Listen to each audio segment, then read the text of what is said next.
আচ্ছা ভাবুন তো, যে প্রজন্ম রাজনীতির মিটিংয়ে বড় হয়নি, যে প্রজন্মের রাজনৈতিক আলোচনা শুরু হয় ইনস্টাগ্রাম, ইউটিউব আর হোয়াটসঅ্যাপে, যে প্রজন্ম ট্রেডিশনাল পলিটিক্যাল স্পিচের চেয়ে ভাইরাল ভিডিওকে বেশি গুরুত্ব দেয়, সেই জেন জি একদিন বলে আমরাই আজ আর শুধু দর্শক নই, এবার আমরাও সিদ্ধান্ত নেব। তাহলে ভারতের রাজনীতিতে কি হতে পারে? সাম্প্রতিক সময়ে বিশ্বের বিভিন্ন জায়গায় তরুণদের রাজনৈতিক সক্রিয়তা নতুন করে আলোচনায় এসেছে। ভারতেও এর একটা প্রশ্ন ক্রমশ গুরুত্বপূর্ণ হচ্ছে যে জেন জি কি আগামী দিনে ইন্ডিয়া পলিটিক্সের সবচেয়ে বড় গেম চেঞ্জার হতে পারে? আজকের ভিডিওতে আমরা ইমোশন দিয়ে নয়, বরং কয়েকটা গুরুত্বপূর্ণ প্রশ্নের মাধ্যমে বিষয়টা বোঝার আমরা চেষ্টা করব। জেন জি আসলে এরা কারা? প্রথমে পরিষ্কার করে বলছি যে জেন জি বলতে সাধারণভাবে সেই প্রজন্মকে বোঝাচ্ছে যারা ইন্টারনেট, স্মার্টফোন এবং সোশ্যাল মিডিয়ার যুগে বড় হয়েছে। তাদের কাছে ইনফরমেশন পাওয়ার জন্য টেলিভিশন বা নিউজ পেপারই একমাত্র মাধ্যম নয়। একটা রাজনৈতিক বক্তব্য সকালে সংসদে হলো, দুপুরের মধ্যেই তার ক্লিপ ইনস্টাগ্রাম রিলস বা ইউটিউব শর্টসে চলে আসতে পারে। একজন পলিটিশিয়ান 30 মিনিটের স্পিচ দিলেন, জেনজি হয়তো তার 20 সেকেন্ডের ভাইরাল অংশটাই দেখল। অর্থাৎ রাজনীতির সঙ্গে যে যোগাযোগের যে পদ্ধতিটা একদমই বদলে গেছে। তাহলে জেনজি এর পলিটিক্যাল বিহেভিয়ার এত আলাদা কেন? প্রশ্নটা অবশ্যই এখানে সবচেয়ে ইন্টারেস্টিং বিষয়। পুরনো রাজনীতিতে একজন ভোটার হয়তো একটা পার্টিকে দীর্ঘদিন সমর্থন করতেন, কিন্তু সোশ্যাল মিডিয়া জেনারেশনে এর ক্ষেত্রে লয়্যালটি অনেক সময় বেশি ফ্লুইড। আজ একটা ইস্যুতে গভর্নমেন্টের পক্ষে কথা বলছে, কাল অন্য একটা ইস্যুতে গভর্নমেন্টের সমালোচনা করছে। অর্থাৎ আমি এই পার্টির সাপোর্টার, এর বদলে একটা নতুন মাইন্ডসেট দেখা যাচ্ছে যে যে ইস্যুতে যার কথা আমার ঠিক মনে হবে আমি তার সঙ্গে থাকবো। অবশ্য প্রত্যেক জেনজিটা এমন নয়, কিন্তু এই পরিবর্তনটা পলিটিক্যাল পার্টিসের জন্য অত্যন্ত গুরুত্বপূর্ণ। তাহলে সোশ্যাল মিডিয়া কি নতুন পলিটিক্যাল ব্যাটেল ফিল্ড? অবশ্যই আপনাদের মনে প্রশ্নটি আসতে লাগে। এখন আসি সবচেয়ে গুরুত্বপূর্ণ জায়গায়, যে আগে পলিটিক্যাল ক্যাম্পেইন মানে ছিল তোমার মিছিল, সভা, বিভিন্ন poster, news paper advertisement, television, debate, etcetera. তো এখন তার সঙ্গে যুক্ত হয়েছে যেমন Instagram, YouTube, x handle, Facebook এবং শর্ট ফিল্মের মতো বিভিন্ন ভিডিও।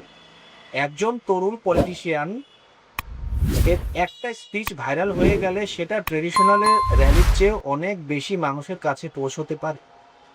আবার একইভাবে কোনো পলিটিশিয়ানের কন্ট্রোভার্সিয়াল স্টেটমেন্টেও কয়েক ঘন্টার মধ্যে লাখ লাখ মানুষের কাছে পৌঁছে যেতে পারে। অর্থাৎ সোশ্যাল মিডিয়া শুধু পলিটিক্যাল কমিউনিকেশনের মাধ্যম নয়, এটা নিজে একটা পলিটিক্যাল ব্যাটেল ফিল্ড। কিন্তু ভাইরাল মানে কি পলিটিক্যাল পাওয়ার? এখানে একটা গুরুত্বপূর্ণ ভুল আমরা যেন না করি, যে একটা ভিডিও ভাইরাল হওয়া মানে যে সেই ব্যক্তি ইলেকশন জিতবেন সেটা এমন নয়। কারণ সোশ্যাল মিডিয়ার অডিয়েন্স আর অ্যাকচুয়াল ভোটার্স এক জিনিস নয়। একজন মানুষ অনলাইনেও কোনো পলিটিক্যাল কন্টেন্ট দেখতে পারে, কিন্তু ভোট দেওয়ার সময় তার ভেতরে যেমন বিভিন্ন ডিসিশন নির্ভর করতে পারে, যেমন চাকরি, দাম, স্থানীয় সমস্যা, জাতি বা সম্প্রদায়, পরিবারের রাজনৈতিক প্রেফারেন্স, যাকে ভোট দেবে সে ক্যান্ডিডেটের রেপুটেশনটা কিরকম, আর অন্যান্য বিষয়ের উপর। তাই সোশ্যাল মিডিয়া ইনফ্লুয়েন্স গুরুত্বপূর্ণ, কিন্তু সেই পুরো ইলেকশনটা নয়। তাহলে জেনজির সবচেয়ে বড় পলিটিক্যাল পাওয়ারটি কোথায়? অবশ্যই আপনাদের মনে প্রশ্ন যাচ্ছে। তো সবচেয়ে বড় শক্তি হলো যে ন্যারেটিভ তৈরি করার একটা ক্ষমতা। কোনো কোন ইস্যু নিয়ে মানুষ কথা বলবে, কোন পলিটিশিয়ানের বক্তব্য ভাইরাল হবে, কোন ঘটনা নিয়ে পাবলিক প্রেশার তৈরি করবে, এসব ক্ষেত্রে তরুণদের অনলাইন পার্টিসিপেশন বড় ভূমিকা নিতে পারে। একটা ছোট ইস্যু সোশ্যাল মিডিয়াতে বড় ডিসকাশন তৈরি করতে পারে, তারপর সেই ডিসকাশন কিন্তু মিডিয়াতে যায়, তারপর পলিটিক্যাল পার্টির যে রেসপন্স দিতে সেটা বাধ্য হতে পারে।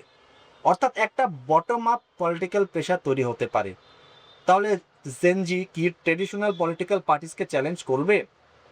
সম্ভাবনা আছে, কারণ নতুন প্রজন্মের একটা অংশ ট্রেডিশনাল পলিটিক্যাল ল্যাঙ্গুয়েজের সঙ্গে সবসময় কানেক্ট করে না। শুধু বড় বড় স্লোগান নয়, তারা জানতে চায় চাকরি কোথায়, এডুকেশনের কোয়ালিটি কেমন, কস্ট অফ লিভিং কেন বাড়ছে, টেকনোলজি এবং এআর কারণে আমাদের ভবিষ্যৎ ফিউচার জবস কী হবে, এনভায়রনমেন্ট নিয়ে গভর্নমেন্ট কী করছে, পলিটিক্যাল লিডার্স অনলাইনে যা বলছেন বাস্তবে কি সত্যতা হচ্ছে। এইসব প্রশ্নগুলো আরও বড় রাজনৈতিক ইস্যু হয়ে ওঠে। তাহলে পলিটিক্যাল পার্টিসগুলোকে নিজেদের কমিউনিকেশন স্ট্র্যাটেজি তাদের বদলাতে হবে। এবার এখানেও একটা বিপদও আছে। জেনজিয়ার পলিটিক্সের বড় স্ট্রেংথ যেমন সোশ্যাল মিডিয়া, তেমনি বড় উইকনেসও কিন্তু সোশ্যাল মিডিয়া। কারণ কি? যে কারণ সোশ্যাল মিডিয়াতে মিস ইনফরমেশন খুব দ্রুত ছড়াতে পারে। একটা এডিটেড ভিডিও, একটা মিসলিডিং হেডলাইন অথবা একটা কনটেক্সট ছাড়া একটা বক্তব্য কয়েক ঘন্টার মধ্যে হাজার হাজার মানুষের ওপিনিয়ন বদলে দিতে পারে। তাই পলিটিক্যাল অ্যাওয়ারনেসের সঙ্গে মিডিয়া লিটারেসি অত্যন্ত গুরুত্বপূর্ণ। ভাইরাল হওয়ার আগে ভেরিফাই করা এটা সবচেয়ে গুরুত্বপূর্ণ। তাহলে ইন্ডিয়াতে এর ফিচার কি? এখন সবচেয়ে বড় প্রশ্ন হচ্ছে যে জেনজি কি সত্যি ইন্ডিয়ান পলিটিক্স বদলে দিতে পারবে? তো আমার উত্তর যেটা হবে, সম্ভাবনা যথেষ্ট আছে, কিন্তু এখনো বলাটা খুব তাড়াতাড়ি ঠিক নয়। কারণ ভারতের রাজনীতি অত্যন্ত জটিল, কমপ্লেক্স। এখানে ইউথ ভোট গুরুত্বপূর্ণ হলেও ইলেকশন শুধুমাত্র ইউথ ভোটারের উপর নির্ভর করে না। কিন্তু একটা জিনিস নিশ্চিত যে আগামী দিনে কোনো পলিটিক্যাল পার্টি যদি তরুণ ভোটারদের ইগনোর করে, তাহলে সেটা তাদের জন্য বড় স্ট্র্যাটেজিক মিস্টেক হতে পারে। কারণ আজকের অনলাইন পলিটিক্যাল অডিয়েন্সই আগামী দিনের ভোটার্স, অ্যাক্টিভিটিস, জার্নালিস্ট, ক্যাম্পেগেন্স এবং পলিটিক্যাল লিডার্সের একটা বড় অংশ হতে পারে। তাহলে প্রশ্নটা শুধু জেনজি কি শুধু রাজনীতি করবে? প্রশ্নটা আসলে কিন্তু আরো অনেক বড়। জেনজি কি রাজনীতির ভাষাটাই বদলে দেবে? সম্ভবত আগামী কয়েক বছরে আমরা তার উত্তরও আরো পরিষ্কারভাবে দেখতে পাবো। অবশ্য বিষয় অবশ্য মনে রাখতে হবে যে ডেমোক্রেসি শুধু ইলেকশন ডেতে নয়, বা ডেমোক্রেসি শুধু ইলেকশন ডেতে শুধু ভোট দেওয়ার নাম নয়। কোশ্চেন করা, তথ্য যাচাই করা, বিভিন্ন মতামত শোনা, নিজের মত প্রকাশ করা এবং একজন নাগরিক হিসেবে দায়িত্ব পালন করা ডেমোক্রেসির একটা বড় অংশ। তাই জেনজি যদি সত্যি ভারতের রাজনীতিকে বদলাতে চায়, তাহলে শুধু ভাইরাল হওয়াটা যথেষ্ট নয়, তাদের ইনফর্মড হতে হবে। কারণ একটা ভাইরাল ভিডিও হয়তো মিলিয়ন্স মানুষকে প্রভাবিত করতে পারে, কিন্তু একটা মিস ইনফর্ম জেনারেশন, যেটা একটা দেশের ভবিষ্যৎ সেটা বদলে দিতে পারে, অথবা একটা ইনফর্মড জেনারেশন একটা দেশের ভবিষ্যৎ বদলে দিতে পারে। তো আপনার কি মনে হয়, জেনজি কি আগামী দিনের ইন্ডিয়ান পলিটিক্সের সবচেয়ে পাওয়ারফুল পলিটিক্যাল ফোর্স হতে চলেছে, নাকি সোশ্যাল মিডিয়াতে তাদের ইনফ্লুয়েন্স যতটা দেখা যায় বাস্তব রাজনীতিতে তা ততটা নয়?